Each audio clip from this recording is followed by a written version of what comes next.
In this video I'm going to quickly show you how I built this Star Wars inspired speeder bike from a wooden clothes peg and some of the random bits that you've probably already got lying around your house. Welcome to Cheap and Easy Wargaming, where we keep the hobby fun, fast and affordable.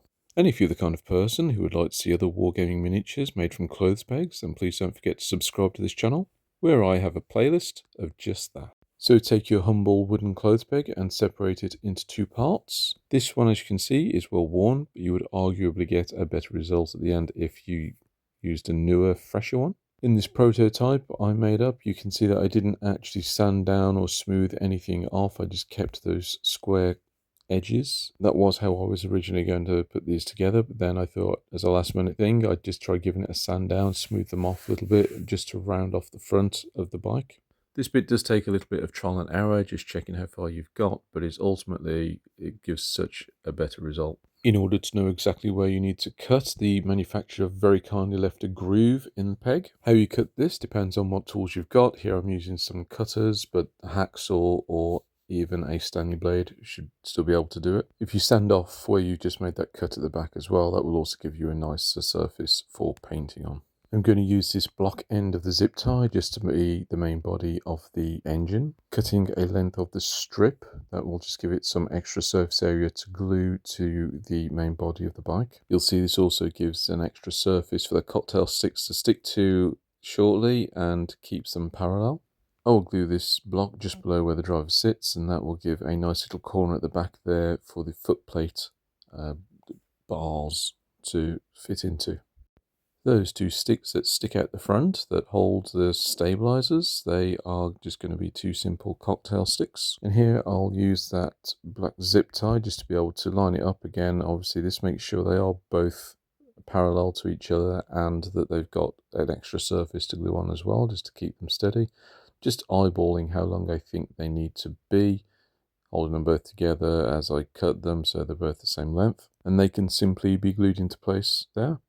This is a hammer bead, something that is crazy useful that I've found for my builds, just to add little details. That's going to be used for the air inlet. It's a nice little detail, but if you don't have one, it's not the end of the world. My prototype, I cut off these right-angled ends of the spring in order to form the handlebars here. But it is a very tough, difficult metal to work with for something that's so small and fiddly as this project. So what I would recommend using is just straightening out a paper clip. It's much more soft and workable metal. As if fate meant it to be this way, my pliers are the exact same width as the wooden clothes peg, which means I can just hold this paperclip metal as so and then just bend it straight around the end of the pliers. And I know then that that's going to fit perfectly. You may realize as this part starts to come together that what I've made is basically the exact size and shape and material of a staple. And there's no doubt in my mind that a lesser man would have just used one. But in my mind, that's just pretentious and lazy. So you can see there whereabouts in the little nook at the back that this fits. So just eyeball it and cut off to the length that you need. So I'm not going to lie, the handlebars are without doubt the worst part of this build. I found them to be very fiddly, but it does just involve taking a short length of this paperclip, making a right angle and then a little bit to come off the top to be the handlebars. So on this build I used these wall plugs, well just the brown one actually, to make what I believe are the thruster kind of things sticking out the sides of the back of the bike. As an afterthought, if you don't have any wall plugs but you do still have the rest of this wooden peg, what you could do is just cut the ends off here and use those to represent the same shape. If I'm being completely honest, I wish I'd thought of that 2 days ago, because that would have saved using extra materials and would have kept it all more in keeping with the original body. But we're here and this is now, and that's what I did. As always, just eyeballing it, seeing how much we need to cut off.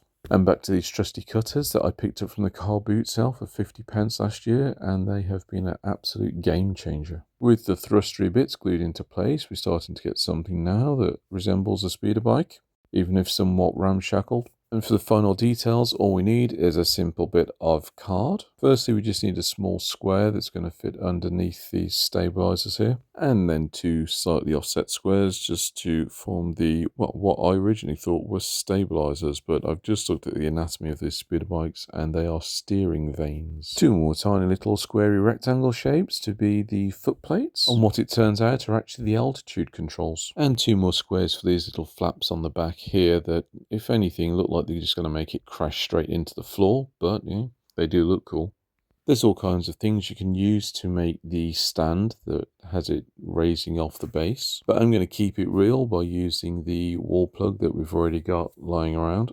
Just a bit of creative cutting and bending, and that works perfectly. Also, whilst we're reducing, reusing, and recycling, we're going to use the tip off one of the cocktail sticks that we cut off earlier to form the laser blaster gun underneath there.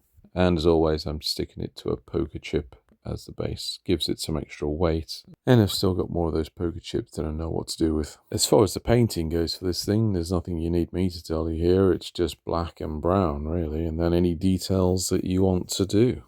This bedroll stroke camo net thing at the back here is literally just a piece of card that I forgot to fill, and I painted the base purely because I squeezed out too much green paint. I was intending to flock the base anyway, but normally I'd just paint it black. Adding some wear, tear and battle damage by just dry brushing some silver bits here and there. And I've honestly actually just blown my own mind here at just how simple and quick, cheap this thing has been to make and how effective it actually looks. I'm flocking it simply because I've got some out of date sage and I hate to waste anything. And I'm just going to plug myself quickly. Jesus, there I go with my phrasing again. If you play Legion's Shatterpoint or any other Star Wars inspired game, please do check out my other videos where I build these Tatooine inspired buildings. Which just leaves us here for the glamour shots. This is the finished result, and as I said, I genuinely am excited about how easy, cheap this was to build, yet it looks so effective. My next step is to figure out how to make a rider for it. That's something I'm working on at the minute. Between now and then, my good friend Doc over at Doc Shows You How has also done videos on speeder bikes where he has actually converted the riders. So that would be a great place to go and have a look for some inspiration.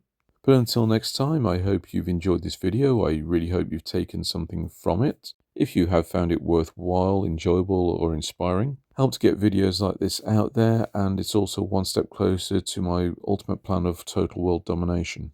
Which just leaves me time to say thank you very much for watching this video. I do appreciate your time. Please look after yourselves, look after each other, and until next time, keep on being cheap and easy.